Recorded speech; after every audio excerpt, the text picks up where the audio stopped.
Good morning, world. Hey, what's going on, everybody? It's your boy FRE $H Fresh at the Flyboy Way THEFLYBOYWAY.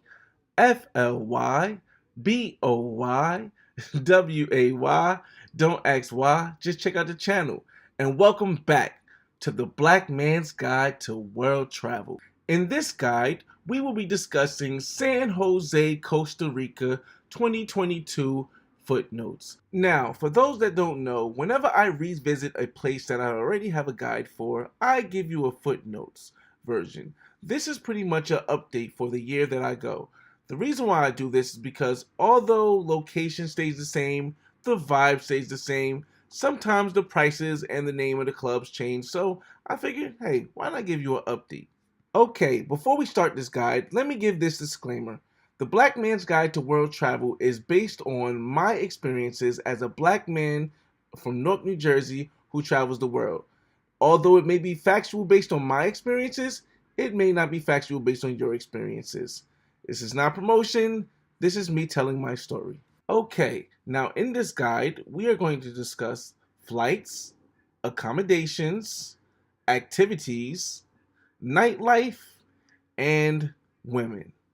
As I do in all of my other guides, I'm going to point to a time on the screen right now where we're going to talk about the women of San Jose, Costa Rica.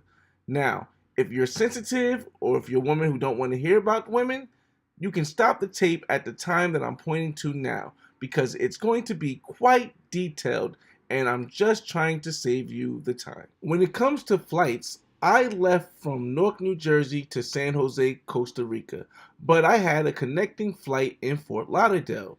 The total price of my flight with baggage was $350. The first thing I want to point out is that $1 is approximately 680 Costa Rica colones, but you will not get this exchange rate.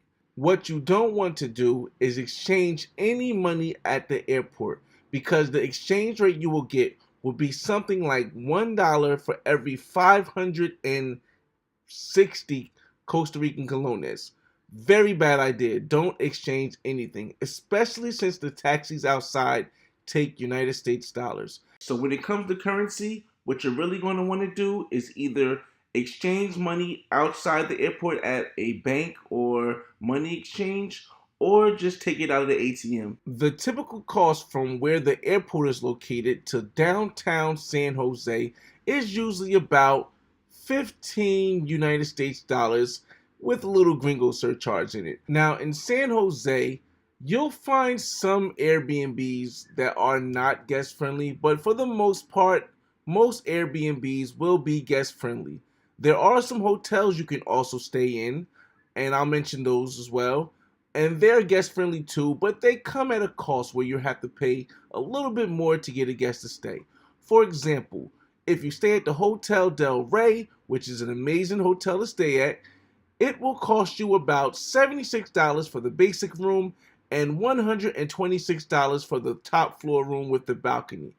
On top of that, if you want a guest, it will cost you $15 for each guest you bring each night that you are there. The Hotel Taormina has about the same prices, except for you can have a guest for a short stay of 4 hours for $10 versus $15 for the whole night.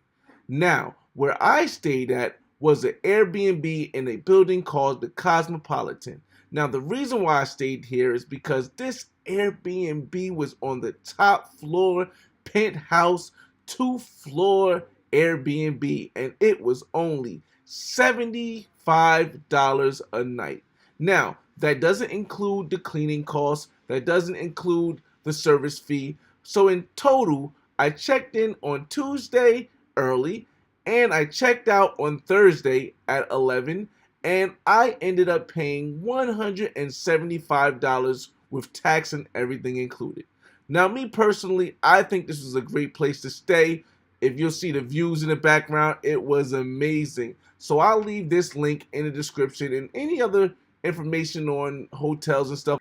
Now, when it comes to transportation, Uber works everywhere in San Jose, Costa Rica. And I really appreciated this because pretty much anywhere you go is going to cost anywhere between $2 and $5 a trip.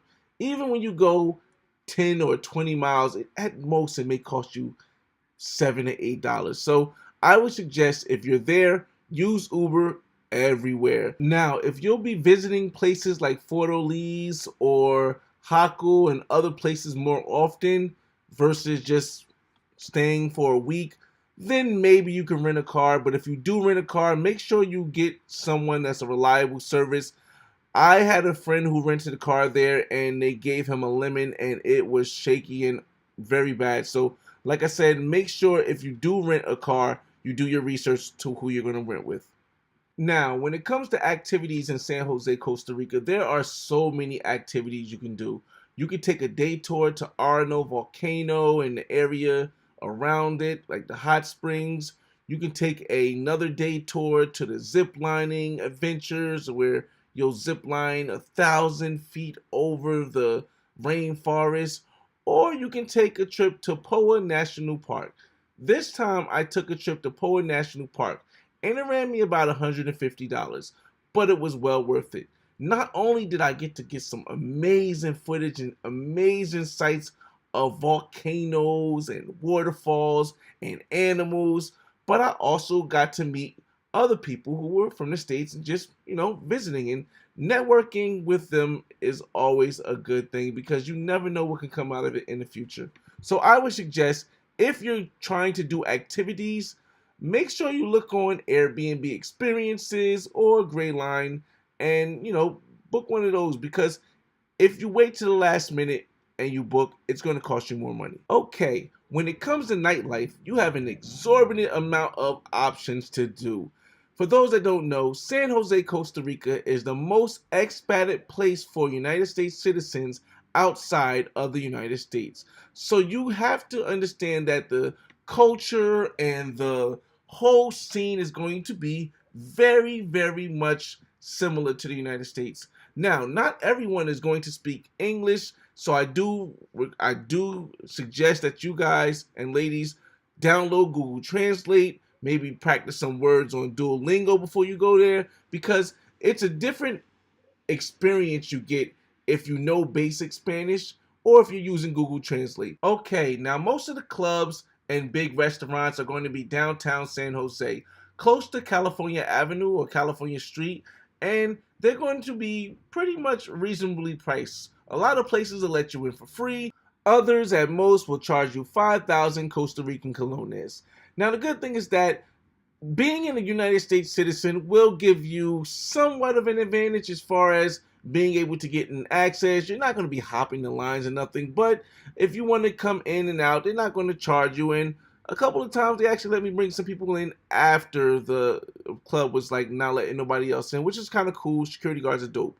Now, the names of the clubs that I would suggest based on the locals that I talked to, shout out to the people at Gents Barbershop, but based on the locals that I talked to and the clubs that I've been to, I'm going to give you the name of 4 different clubs to visit. And after I give you the name of the 4 clubs, I'm going to give you my experience in the 2 clubs that I actually made it to. The first club name was Antique, Antik.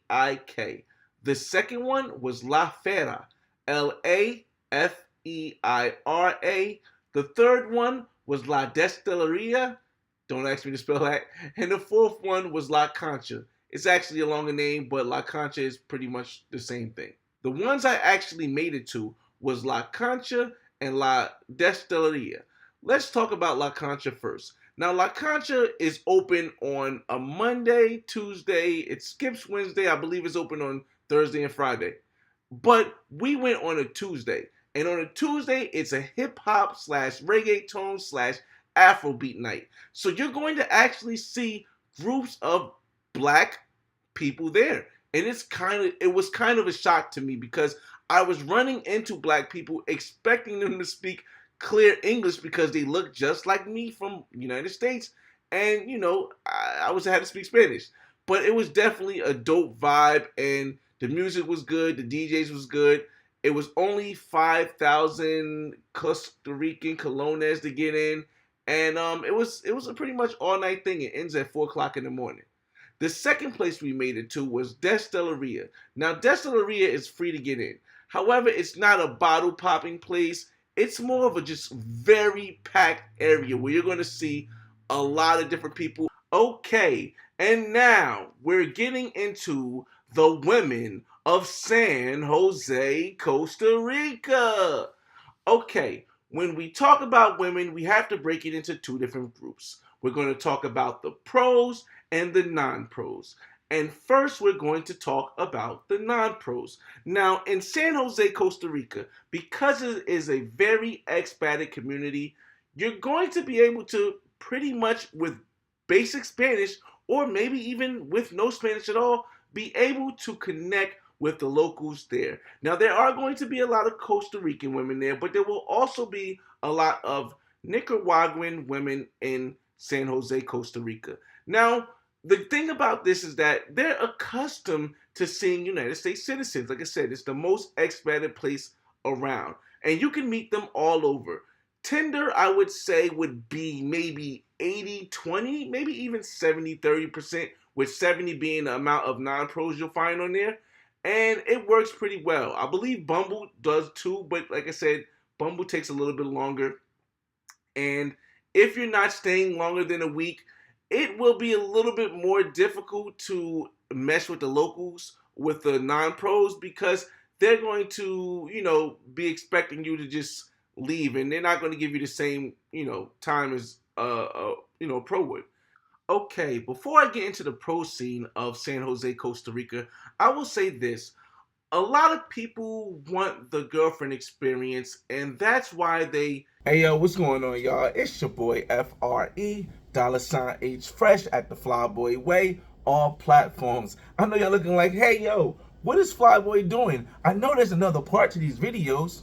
Yes, but unfortunately, I had to put them behind the paywall because my #1 video, The Black Man's Got to Cartagena, was taken off. And you guys know when I like to tell a story, I like to tell a story the way it is. I don't like to hold stuff back that others may find offensive. And unfortunately, we cannot do that anymore on most platforms. So until I create my website, I had to put all of the rest of the guides that you're going to see in the full version behind the membership. Eventually, I will create a website, and it will be free just for the guides. I have about 12 different guides right now, 15 different guides right now. I don't know, a lot. So you can subscribe to the membership. I made it only $5 because I think that stops it from being a major issue with YouTube. It's, I guess, something that we kind of worked out.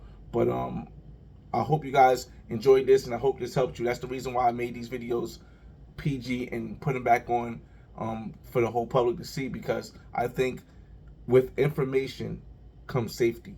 And if you get the information, it can help you stay safe when you travel the world. It's your boy FRE, $H Fresh at the Flyboy Way. That's THEFLYBOYWAY. Don't ask why, just check out the channel, and I'll see you on the next video. Peace.